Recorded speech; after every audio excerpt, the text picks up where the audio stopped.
আচ্ছা আমি তোকে বুঝিয়ে বলি। সেটা হচ্ছে যে দেখ এখানে দেখ আমাদের যে এই কবিতাটা, এই যে কবিতাটা, কবিতা এগুলো হচ্ছে ৩ টা ছন্দে রচিত হয়। আমরা শিখতেছি হচ্ছে ছন্দ। তো কবিতাটা মূলত হচ্ছে কয়টা ছন্দে রচিত হয়? ৩ টি ছন্দে। একটা হচ্ছে স্বরবৃত্ত ছন্দ, একটা হচ্ছে মাত্রাবৃত্ত ছন্দ, একটা হচ্ছে কি অক্ষরবৃত্ত ছন্দ। তো এখানে এবার মেইন জিনিস জানা লাগবে হচ্ছে মুক্তাক্ষর এক মাত্রা। এক মাত্রা মানে একটা দাগ দিব মুক্তাক্ষরে। আর বদ্ধাক্ষর হচ্ছে ২ মাত্রা মানে ২ টা দাগ দিব। এখন মুক্তাক্ষর কি বদ্ধাক্ষর কি? মুক্তাক্ষর হচ্ছে একবারে আমরা যেটা উচ্চারণ করি সেটা হচ্ছে মুক্তাক্ষর। সেখানে যদি অক্ষর একটা থাকে। আর বদ্ধাক্ষর যদি সেখানে অক্ষর ২ টা থাকে তাহলে সেটাকে হচ্ছে বদ্ধাক্ষর বলে। যেমন এখানে এবার তুই দেখ যে এইখানে আমরা দেখ প্রথমে এইটা একসাথে বলছি। এই এইটা কিভাবে বলছি আমরা একসাথে বলছি। সো এখানে দেখ অক্ষর কয়টা আছে? ২ টা আছে। সেহেতু এটা হচ্ছে কি বদ্ধ অক্ষর। কথা বোঝা গেছে? এখানে যেহেতু হচ্ছে ২ টা অক্ষর আছে যার কারণে এটা হচ্ছে বদ্ধ অক্ষর। আর খা নেই, খা নেই, খা খা। খার মধ্যে দেখ খ একটা অক্ষর। তাহলে এটা হচ্ছে কি মুক্ত অক্ষর। তাহলে এখানে মাত্রা কয়টা হবে বা উপরে দাগ কয়টা হবে? একটা দাগ হবে। দেন এভাবে আমরা হচ্ছে দাগ দিব। দাগ দিতে দিতে যতগুলো দাগ হবে দাগগুলো হচ্ছে যোগ করব, যোগ করে হচ্ছে লিখবো এখানে যে কয়টা দাগ হয়েছে। এখন যদি উপরের দাগ আর নিচের দাগ যদি সমান হয় তাহলে মনে করব যে এটা আহ তোর হচ্ছে ওই রকমের ছন্দ। ঠিক আছে, হয়তো স্বরবৃত্ত ছন্দ হবে বা মাত্রাবৃত্ত ছন্দ হবে বা অক্ষরবৃত্ত ছন্দ হবে। কারণ আমি তোকে বোঝানোর জন্য বলি এটা হচ্ছে কি মাত্রাবৃত্ত ছন্দে রচিত। ঠিক আছে, সো মাত্রাবৃত্ত ছন্দে যেহেতু রচিত সেহেতু এখানে এই এই লাইনের মাত্রা দাগ যতগুলো হবে এই লাইনেও কি দাগ একই রকমের হবে। ঠিক আছে, তো আমি তোরে এবার ব্যাখ্যা করি। দেখ, যে মাত্রাবৃত্ত ছন্দে মুক্ত অক্ষর যদি হয় তাহলে সেখানে একটা দাগ দিব, বদ্ধ অক্ষর যদি হয় তাহলে সেখানে ২ টা দাগ দিব। ঠিক আছে, এখানে বদ্ধ অক্ষরে অবশ্যই এই উপরেরটা একমাত্রা। ঠিক আছে, একমাত্র। আচ্ছা, ঠিক আছে।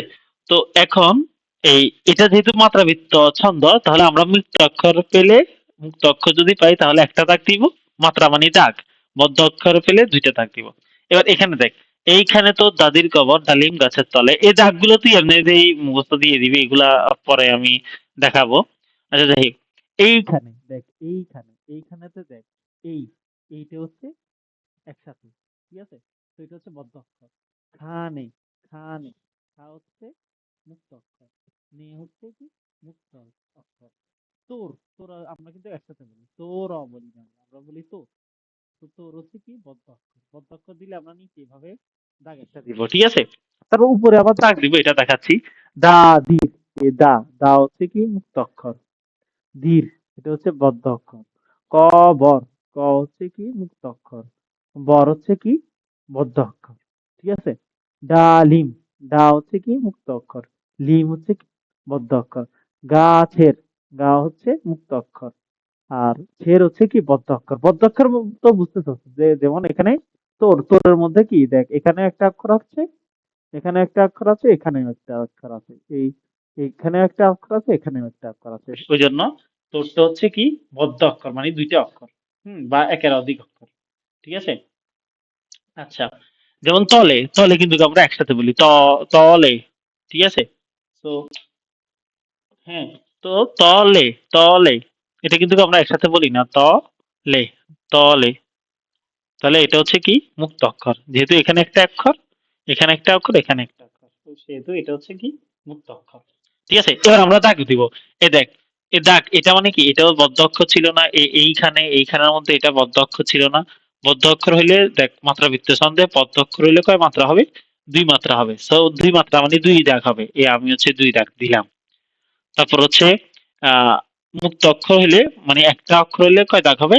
১ দাগ হবে। তো খা নেই আমরা কিভাবে কথা বলি সেভাবের উপর ভিত্তি করে এগুলা করা হয়। হ্যাঁ, তো এই আমরা একসাথে বলি খা নেই, এই খা নেই। ঠিক আছে, খা, খা এখানে কি হবে? এটা হচ্ছে মুক্ত অক্ষর, মুক্ত অক্ষর মানে দাগ হবে একটা। নের মধ্যে কি দাগ হবে হচ্ছে একটা। ঠিক আছে, যেহেতু এটা মুক্ত অক্ষর। এবার দেখ তোর এটা হচ্ছে বদ্ধ অক্ষর, তাহলে আমরা কয় মাত্রা দিব? ২ টা মাত্রা, ২ টা মাত্রা মানে ২ টা দাগ। একটা দাগ, আরেকটা দাগ। দা দীর, এ দেখ এখানে হচ্ছে একটা দাগ, ধীর এখানে হচ্ছে দুইটা দাগ। ক বর এখানে হচ্ছে একটা দাগ, বর এটা হচ্ছে দুইটা দাগ। ডালিম এটা হচ্ছে মুক্ত অক্ষর ডা একটা দাগ, এটা হচ্ছে দুইটা দাগ। গাছে একটা দাগ, গা মুক্ত অক্ষর বদ্ধ অক্ষর, ছের হচ্ছে বদ্ধ অক্ষর, so দুইটা দাগ। তলে ত হচ্ছে একটা দাগ, লে হচ্ছে একটা দাগ। তাহলে এবার মোট হিসাব করে দেখি, দেখ একটা, দুইটা, তিনটা, চারটা, পাঁচটা, ছয়টা, সাতটা, আটটা, নয়টা, দশটা, এগারোটা, বারোটা, তেরোটা, চোদ্দটা, পনেরো, ষোলো, সতেরো, আঠারো, উনিশ, বিশ। তাহলে মোট কয়টা হইলো? 20টা। ঠিক আছে? এবার হচ্ছে 30 বছর ভিজিয়ে রেখেছি 2 নলের জালে, এটা আমি করতেছি, করার পর বলতেছি।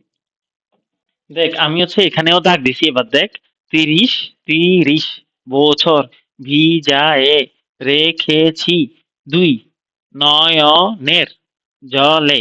ঠিক আছে? সো এখানেও দেখ দাগ হচ্ছে কয়টা? 20টা। সো প্রথমটাতেও 20টা, পরেরটাতেও 20টা, এবং সবগুলাতে দেখবি যে 20টা 20টা হবে। ঠিক আছে? সো এটাকে আমি বলা যায় হচ্ছে কি মাত্রাবৃত্ত ছন্দ। কিন্তু আমরা যদি এবার ধর সাপোজ এই তোর স্বরবৃত্তের কথা চিন্তা করি, স্বরবৃত্তের কথা, দেখবি যে না এখানে হচ্ছে উপরে ধর হয়তো 19টা হবে, বা নিচে হচ্ছে 12টা হবে বা 17টা হবে। ঠিক আছে? তো এটা হচ্ছে স্বরবৃত্ত ছন্দে মিলবে না, কিন্তু তোকে স্বরবৃত্ত ছন্দে, মাত্রাবৃত্ত ছন্দে এবং অক্ষরবৃত্ত ছন্দে তিনটা ছন্দেই দেখাইতে হবে। ঠিক আছে? কেন মিলবে না আমি তোর বলি। এই দেখ মুক্ত অক্ষর হচ্ছে এক মাত্রা, বদ্ধ অক্ষর হচ্ছে এক মাত্রা। স্বরবৃত্ত ছন্দে মুক্ত অক্ষরে কয় মাত্রা? এক মাত্রা। বদ্ধ অক্ষরে কয় মাত্রা? এক মাত্রা। সেহেতু দেখ আমরা যে বদ্ধ অক্ষরে এখানে এই মাত্রাবৃত্ত ছন্দের জন্য 2 মাত্রা দিছি, এখানে হচ্ছে দাগ 2টা দিতে পারবো না। আমরা কয়টা দিতে হবে? অবশ্যই একটা দিতে হবে। সো এখানে দেখ একটা কমে গেছে। ঠিক আছে? সো এবার এখানে দেখ তোর, তোরের এখানে আমরা কয়টা দিছিলাম মাত্রা, সো 2টা দিতে পারবো না আমরা, এই আরেকটা কমে গেছে। ঠিক আছে?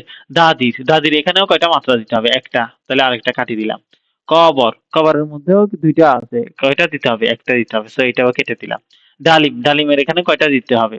একটা দিতে হবে। গাছের, গাছের এখানে কয়টা দিতে হবে? একটা দিতে হবে, সো কেটে দিলাম।